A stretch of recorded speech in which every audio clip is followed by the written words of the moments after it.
नमस्कार, आप देख रहे हैं इंडिया टीवी। आपके साथ मैं हूं पंकज भार्गव। एक दिन में देश की सियासत कैसे पलटती है, यह नरेंद्र मोदी से भी सीखना चाहिए और राहुल गांधी से भी सीखना चाहिए। पिछले 24 घंटे में दिल्ली में दो बड़ी सियासी घटनाएं हुई। नरेंद्र मोदी ने एक फैसला बंद कमरे में लिया, उससे 53 करोड़ वोटर्स को डायरेक्ट बेनिफिट होगा और जब चुनाव होगा तो डायरेक्ट फायदा मोदी को होगा। एक ऐतिहासिक निर्णय विजय सुनिश्चित कर देगा। एक बयान राहुल गांधी ने भी दिया। राहुल गांधी आज दिल्ली पहुंचे तो भीड़ भी थी, सुपरस्टार कमल हासन भी थे, माहौल बना हुआ था। लेकिन राहुल गांधी ने आखिर में हिंदू मुसलमान कर दिया। यह सोशल मीडिया का जमाना है। लोग 40 मिनट का भाषण नहीं देखते, 40 सेकंड का वीडियो देखते हैं। राहुल गांधी का 40 सेकंड वाला वीडियो मोबाइल घूमने लगा है। प्रधानमंत्री नरेंद्र मोदी और मोदी विरोधियों के काम करने में क्या फर्क है? कैसे 3000 किलोमीटर चलने के बाद भी राहुल अब तक खाली हाथ हैं और मोदी कैसे एक फैसले से बाकी सब नेताओं से माइल्स अहेड हो गए हैं? हमारी इस रिपोर्ट से देश का पॉलिटिकल मूड भी समझ में आएगा और रियल लीडरशिप का सही अंदाजा भी लग जाएगा।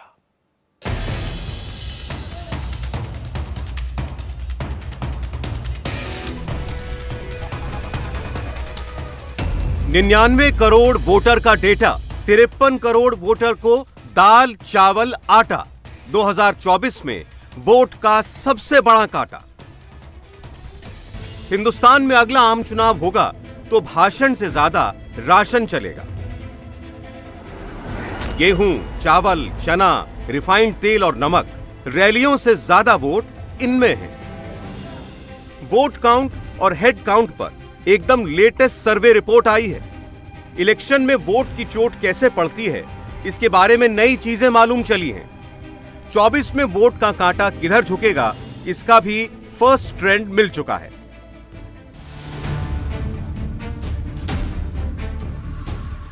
राहुल गांधी मैराथन चल रहे हैं, वो धीरे धीरे बढ़ रहे हैं। राहुल गांधी तमिलनाडु से निकले और केरल, कर्नाटक, आंध्र, तेलंगाना, महाराष्ट्र, मध्य प्रदेश, राजस्थान और हरियाणा में पैदल चलते चलते 108वें दिन दिल्ली पहुंचे। दिल्ली की लड़ाई दिल्ली तक आ गई, लेकिन तब तक दिल्ली वाली गाड़ी छूट गई। राहुल गांधी के दिल्ली पहुंचते पहुंचते वोट एक्सप्रेस निकल गई। 108 दिन पैदल चलकर राहुल ने जितना कमाया, राहुल जितने लोगों तक पहुंचे, उससे 100 गुना ज्यादा तेजी से मोदी घर घर पहुंच गए। नरेंद्र मोदी की पार्टी को एक ऐसा वोट बैंक मिल चुका है जो 3000 किलोमीटर पैदल चलने के बाद भी राहुल गांधी के पास नहीं है। 3000 किलोमीटर पैदल चलना आसान नहीं है, ये सबके बस की बात भी नहीं। लेकिन फिट होना और चुनाव में हिट होना, दोनों में फर्क है। राहुल फिट हैं, मोदी चुनाव में हिट हैं।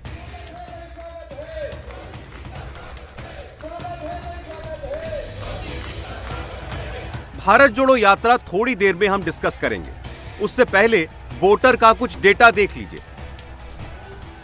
2014 में कुल 81 करोड़ 45 लाख वोटर थे।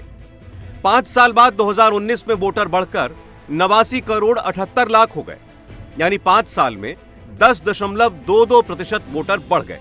2024 तक अगर इसी रफ्तार से वोटर बढ़े तो 24 के चुनाव में 98 करोड़ 96 लाख वोटर होंगे। अब मोदी का फॉर्मूला देखिए। अगले 1 साल के लिए फ्री राशन वाली योजना एक्सटेंड करके नरेंद्र मोदी एक ही झटके में 81 करोड़ लोगों तक पहुंच गए। जिन लोगों को फ्री राशन मिलेगा उनमें से 53 करोड़ 22 लाख लोग वोटर हैं। फ्री राशन लेने वाले 53 करोड़ 22 लाख वोटर्स में से सबसे ज्यादा वोटर गरीब है, दलित है, आदिवासी हैं, पिछड़े हैं और महिलाएं हैं। वो गांव में रहने वाले वोटर हैं या फिर शहरी गरीब हैं जो अटक से कटक तक और कश्मीर से कन्याकुमारी तक फैले हैं। फ्री राशन लेने वाला यही वर्ग मोदी का सबसे बड़ा वोटर भी है। फ्री वाला राशन 24 में मोदी के लिए क्या क्या वंडर करेगा, ये समझने के लिए यूपी चुनाव को याद कर लीजिए। यूपी में मोदी ने पहली बार एक नया वोट बैंक क्रिएट किया, जिसे चुनावी पंडितों ने बाद में लाभार्थी वोटर कहा। मोदी ने इस लाभार्थी वोट बैंक को 2020 में ही पहचान लिया था। कोरोना के आपातकाल में मोदी ने 2022 वाला प्रोग्राम लॉन्च किया। रिजल्ट यूपी के चुनाव में दिखा। अब 2022 के आखिर में मोदी ने 2024 वाला फॉर्मूला लॉन्च किया है। 2022 में मोदी ने डिसीजन लिया, 2023 में पूरे साल फ्री राशन बंटेगा और 2024 में वोट पड़ेंगे। अगले पूरे साल मोदी की पार्टी एक एक लाभार्थी की पहचान करके उसके घर जाएगी। फ्री वाला राशन मोदी दे रहे हैं, यह समझाएगी। 2014 में मोदी की पार्टी को 17 करोड़ 16 लाख वोट मिले थे। 2019 में बीजेपी को 22 करोड़ 90 लाख वोट मिले। 2024 के लिए मोदी ने 53 करोड़ 22 लाख वोट का प्लान बनाया है। अगर मोदी का फॉर्मूला 60% भी चला तो बीजेपी को 31 करोड़ 93 लाख वोट मिल सकते हैं। अगर यह फॉर्मूला 50% चलता है तो बीजेपी के खाते में 26 करोड़ 61 लाख वोट आएंगे। 22 करोड़ 90 लाख वोट से मोदी ने 303 सीटें जीती थी। 26 करोड़ 31 लाख वोट मिलेंगे तो मोदी कहां तक पहुंच जाएंगे, इसका बस अनुमान ही लगाया जा सकता है।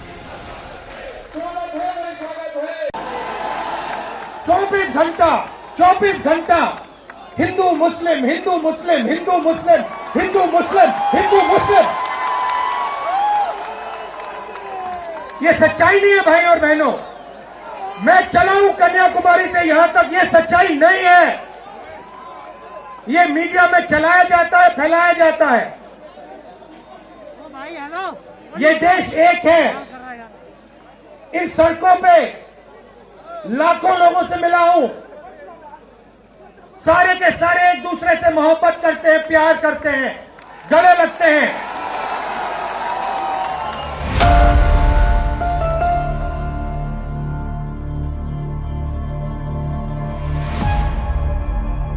राहुल गांधी अपने साथ जो भीड़ लेकर चल रहे हैं, इनमें से ज्यादातर लोग या तो कांग्रेस के वर्कर हैं या फिर किसी न किसी तरीके से कांग्रेस से कनेक्टेड हैं।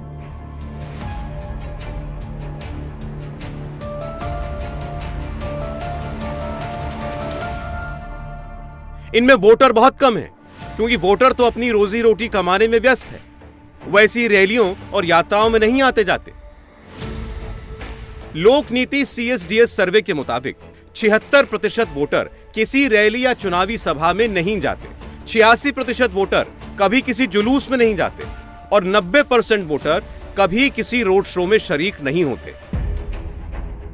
हिंदुस्तान के वोटर पार्टियों के आधार पर वोट तो देते हैं, लेकिन पार्टियों के प्रोग्राम में शरीक होने में इंटरेस्टेड नहीं होते। 88% वोटर किसी पार्टी के डोर टू डोर कैंपेन में नहीं जाते। 91% वोटर किसी पार्टी के पोस्टर बैनर नहीं चिपकाते और 95% वोटर किसी भी पार्टी को पॉलिटिकल चंदा नहीं देते। दुनिया में सच्चा मुकाबला चाइना और हिंदुस्तान के बीच में है। ठीक है, चाइना ने 2000 स्क्वायर किलोमीटर हमारी जमीन ले ली है। प्रधानमंत्री जी कहते हैं कि हमारे बॉर्डर के अंदर कोई नहीं आया। तो भैया प्रधानमंत्री जी, अगर कोई नहीं आया तो हमारी सेना उनकी सेना के साथ 21 बार क्यों बात कर रही है? और हमारे जो सेना के लोग हैं, हमारे डिफेंस फोर्सेस के लोग हैं, वो क्यों कह रहे हैं कि चाइना ने हमारी जमीन ले ली है? कांग्रेस पार्टी के ट्वीट के हैशटैग भारत जोड़ो यात्रा, हैशटैग भारत जोड़ो यात्रा इन दिल्ली, हैशटैग जोड़ो जोड़ो दिल्ली जोड़ो, हैशटैग रोक सको तो रोक लो। ऐसे हैशटैग चलाकर मोदी से लड़ने के सपने देखने वाली कांग्रेस को सोशल मीडिया की रीच के बारे में कुछ अहम बातें जान लेनी चाहिए।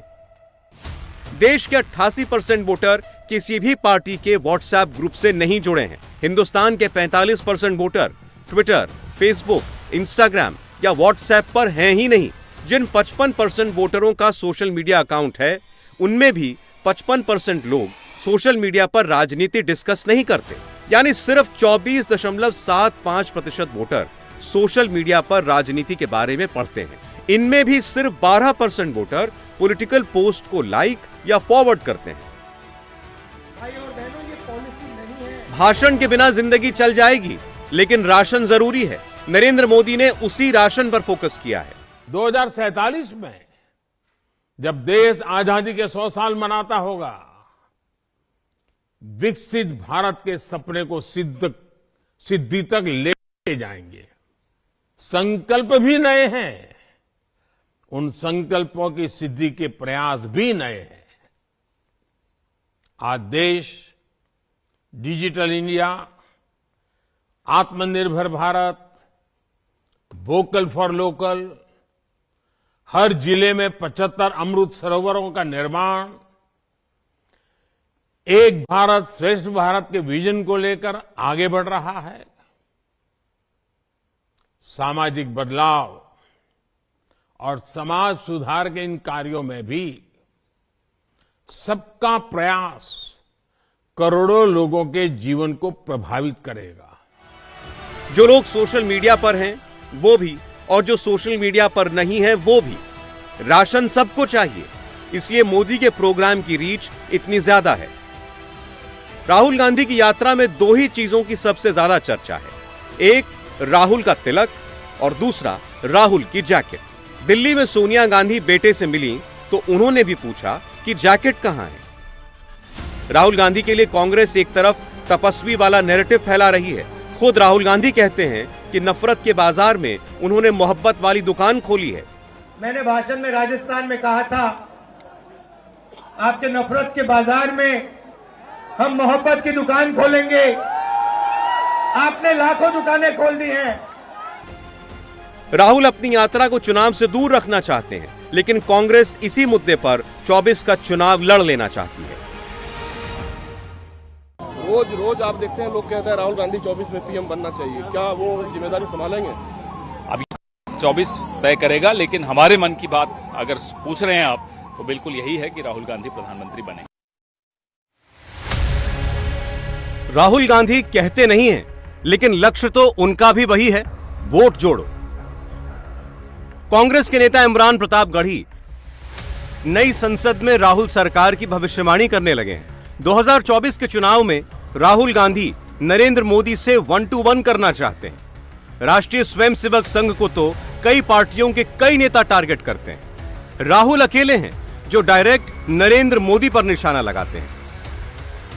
24 घंटा हिंदू मुस्लिम हिंदू मुस्लिम हिंदू मुस्लिम, और फिर जो भी आपका पैसा है, किसानों का, मजदूरों का, आपके एयरपोर्ट, आपके पोर्ट, आपकी सड़कें,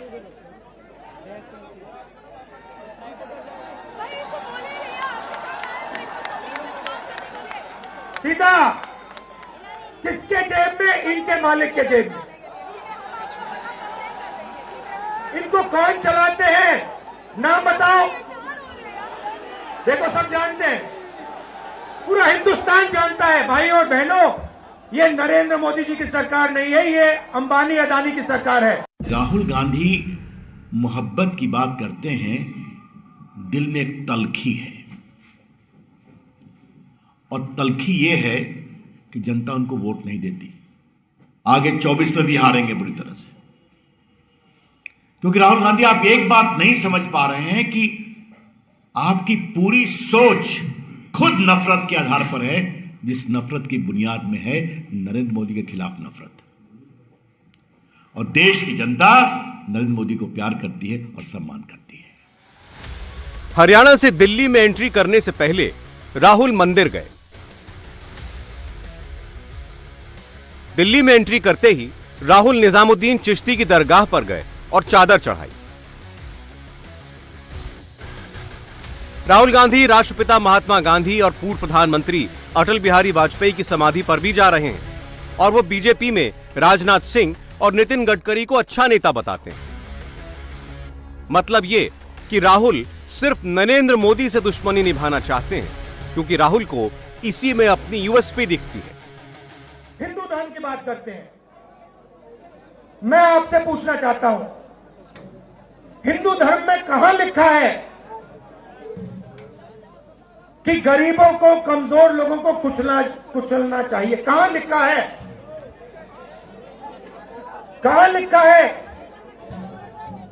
कि कमजोर लोगों को मारना चाहिए? कहां लिखा, मुझे बताओ। मैंने तो कहीं नहीं पढ़ा। मैंने गीता पढ़ी है, उपनिषद पढ़े हैं, कहीं नहीं पढ़ा मैंने।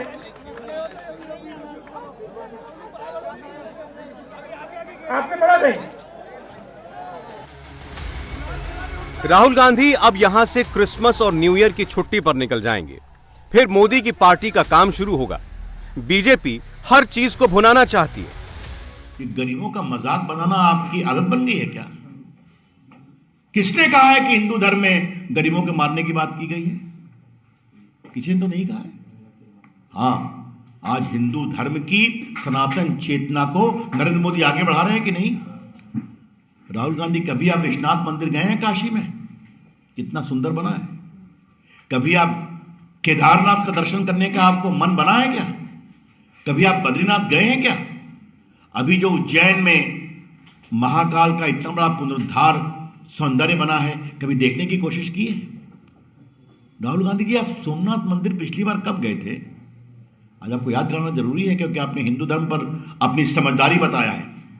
तो राहुल गांधी जी, मैं आपको बताना चाहूंगा कि सोमनाथ मंदिर जो तोड़ा गया था मुस्लिम आक्रांताओं के द्वारा, वो जब बना सरदार पटेल राजेंद्र बाबू के प्रयास से, तो भारत के राष्ट्रपति राजेंद्र बाबू जब गए थे उसका उद्घाटन करने, तो आपके नानाजी नेहरू जी ने उनको मना किया था, फिर भी वो गए थे।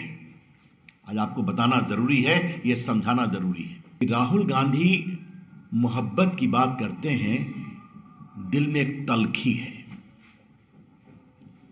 और तलखी ये है कि जनता उनको वोट नहीं देती। आगे 24 में भी हारेंगे बुरी तरह से, क्योंकि राहुल गांधी, आप एक बात नहीं समझ पा रहे हैं कि आपकी पूरी सोच खुद नफरत के आधार पर है, जिस नफरत की बुनियाद में है नरेंद्र मोदी के खिलाफ नफरत।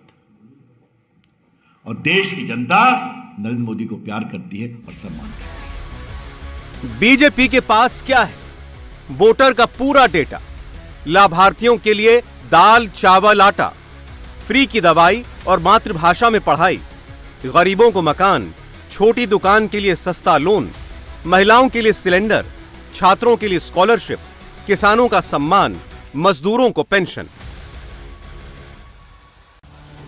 वेलफेयर मोदी केयर का इंटीग्रल पार्ट है। इन सब के ऊपर राष्ट्रवाद और हिंदुत्व का वोट टॉप अप होता है। मोदी का इंजन और बीजेपी संगठन के डिब्बे, ये दोनों मिलते हैं तो इलेक्शन जीतने वाली वोट मशीन तैयार होती है।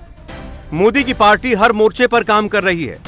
24 से पहले वोट मशीन का एक एक पुर्जा चेक करके वहां ऑयल, मोबिल डाला जा रहा है, जबकि राहुल की पार्टी ने पूरी ताकत भारत जोड़ो यात्रा में ही लगा रखी है। भारत जोड़ो यात्रा केरल से शुरू हुई, जहां बीफ पार्टी देने वालों का साथ, फिर तमिलनाडु में पहुंची तो उस फादर जॉर्ज पुनिया का साथ, जो कहते हैं कि जूते इसलिए पहनता हूं कि भारत की धरती से उनका पैर टच ना हो जाए।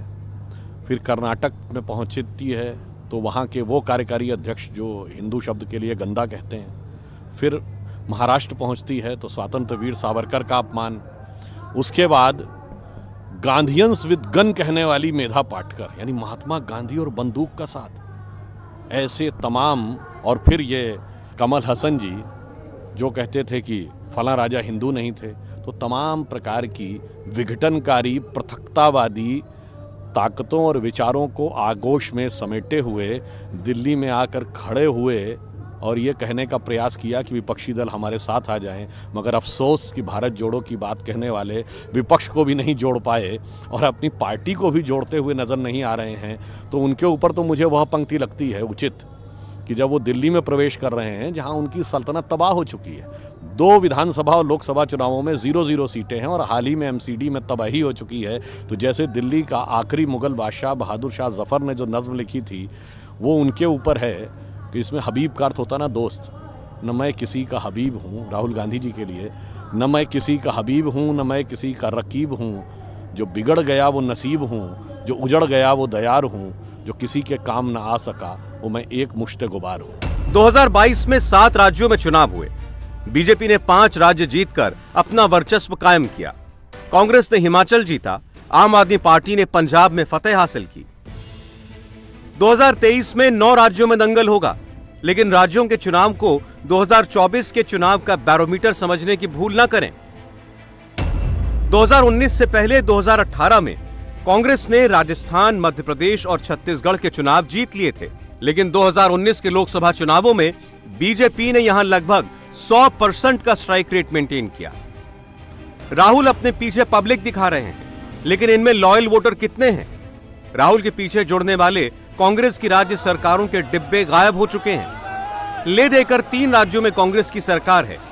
2024 आते आते उनमें से 2 बच जाएं तो भी गनीमत है। इंडिया टीवी हर वक्त हर जगह डाउनलोड करने के लिए सर्च करें India TV news Google play store या ऐप स्टोर पर।